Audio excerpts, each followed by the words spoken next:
Hello everybody, happy Thursday. It's a beautifully sunny Thursday out there.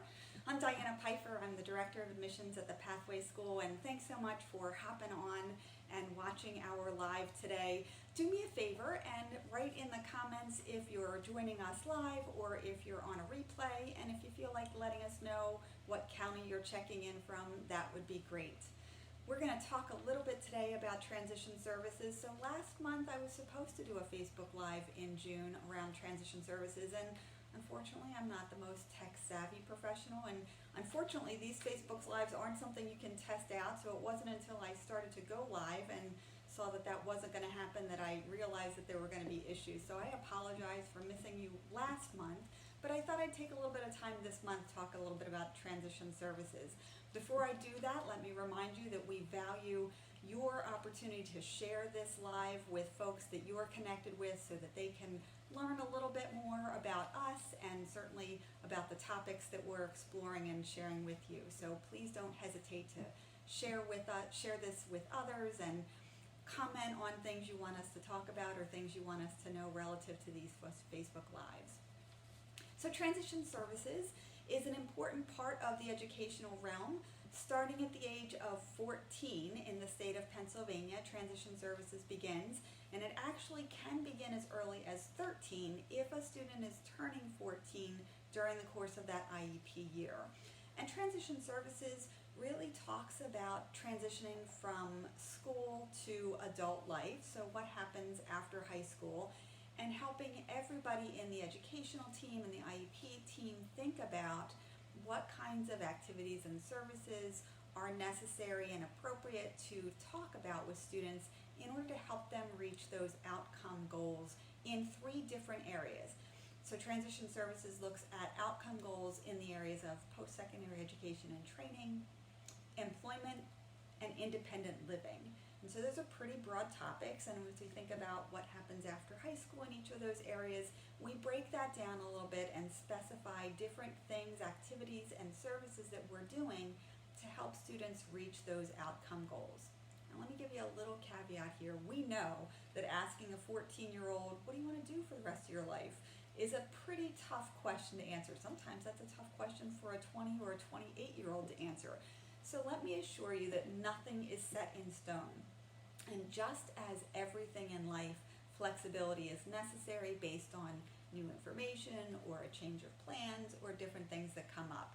So each year, as we talk about transition services and what the outcome goals in those areas are, it's not uncommon, or there's no negative association tied to changing your mind and saying, maybe I thought I was going to like this kind of a job, or maybe I thought I was going to want to continue schooling in some formal way when I was done high school, but I thought about it a little bit more, and maybe that's not the place I want to go immediately, and that's okay. We just shift and pivot to make sure that we're altering the services and activities to meet those new goals.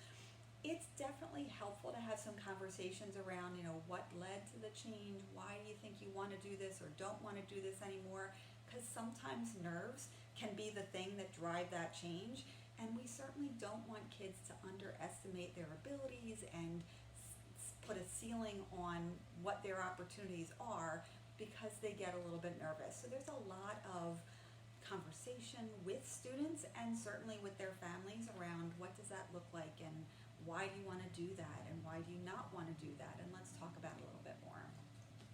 So we offer a lot of supports. We have some great professionals on our team that are purely dedicated to the transition services part of the IEP and helping students and their families navigate transition services. So 2 professionals will spend some time supporting students and having conversations around what are those outcome goals that you have for yourself. Early on in life, they're going to be very generic in nature. Do you think you want to go to school? Do you like schooling? Do you like jobs that might require some education or some continued training when you're done high school? So those very introductory kinds of things. And again, nothing is set in stone. It's just getting a sense of what those things might look like. Ultimately, the conversations are all driven around what does that employment goal look for you? Eventually, you're going to be out in the working world and doing some things to be a productive member of society. So what does that look like for you? What might you want to do? Sometimes some conversations around what you see on TV isn't always how it plays out in reality. We also like to have conversations around, certainly want our kids to be happy with the career paths and the employment paths that they select. But we also understand that sometimes those interests that they have might be interests that they keep as interests and not jobs that they like.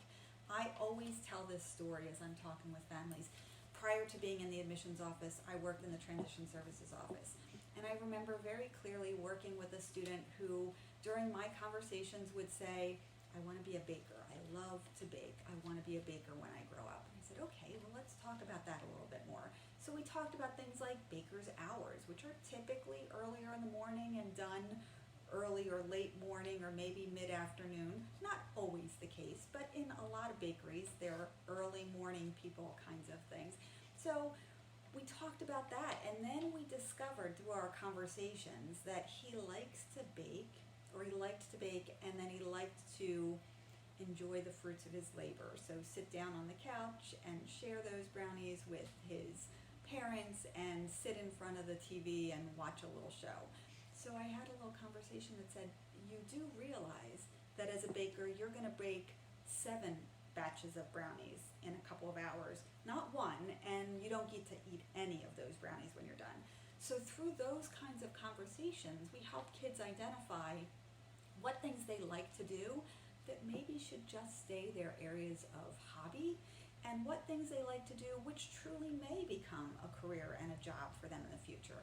It's those kinds of specific examples that lead us to help kids understand those career paths, and then what training and education is necessary to reach those, what kinds of things are we going to do with them to help reach those areas. So our transition services has those, support people have those kind of conversations. They'll do some interest inventories with students to help them understand what they don't even realize that they might like to do, or characteristics of jobs that they either really like or really don't like.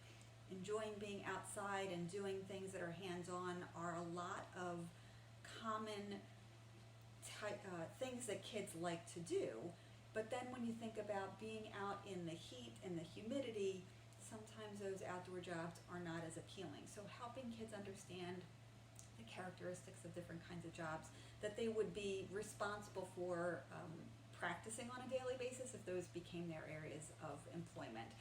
We also talk with our families and help our families understand that the entitled child world in the education system isn't the same as the eligible adult system.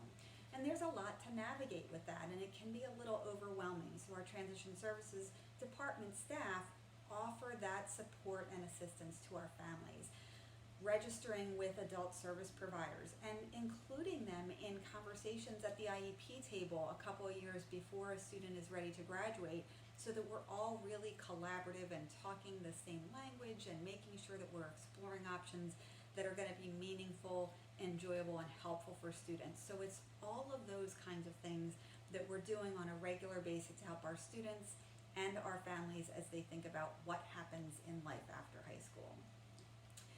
In terms of education and training in this day and age, and I'm sure if you haven't already explored post-secondary education opportunities for students who have some special education needs, it's very easy to find some wonderful programs out there, and there's more and more being added every day. Colleges and universities are developing some fantastic supports for students with disabilities. All public institutions are required to have some supports in place for students with disabilities, and they are eligibility services that kids will get as they determine that there's a need there. But more and more, there are incredibly creative programs being developed for kids so that they can have some wonderful experiences in the post-secondary realm. Now, post-secondary experiences in a formal way are not up everybody's alley, and there's nothing wrong with that. There's plenty of other opportunities, both in education and training, as well as employment opportunities, to give kids the experiences that bring them joy and fulfilled in the adult realm. So we want to help parents and their students explore all of those things so they can be happy and healthy. Independent living is the last section of the transition services plan, and that's where we talk about where is a student going to live immediately after high school? And for some, that's going to continue to remain at home or maybe in the community with some supports surrounding them to help them be successful and more independent. And again, we take a look at what are those adult service providers that are going to be helping students be successful and happy more independently, making sure here on our campus that we're thinking about things like, how do you know how to write a check or pay your bills online or manage your money and manage your time appropriately so that when you have to be at work at 9 o'clock in the morning, you back that up so you know what time you need to get up in the morning in order to get there. So here at the Pathway School, our mission is developing independence for students, and that includes and certainly is highlighted throughout our transition services program, where we help our kids think about what does life after high school look like and how we can help them be independent and happy and meaningfully productive members of society. I think that's all that I wanted to cover today, so I thank you again for hopping on today. I hope you have a wonderful rest of the day, and check back in with us later on. We'll continue to do these Facebook Lives, and again, if you have topics that you'd like us to cover, don't hesitate to let us know what those are so we can make sure we consider your areas of interest and need. Thanks so much. You have a great Thursday.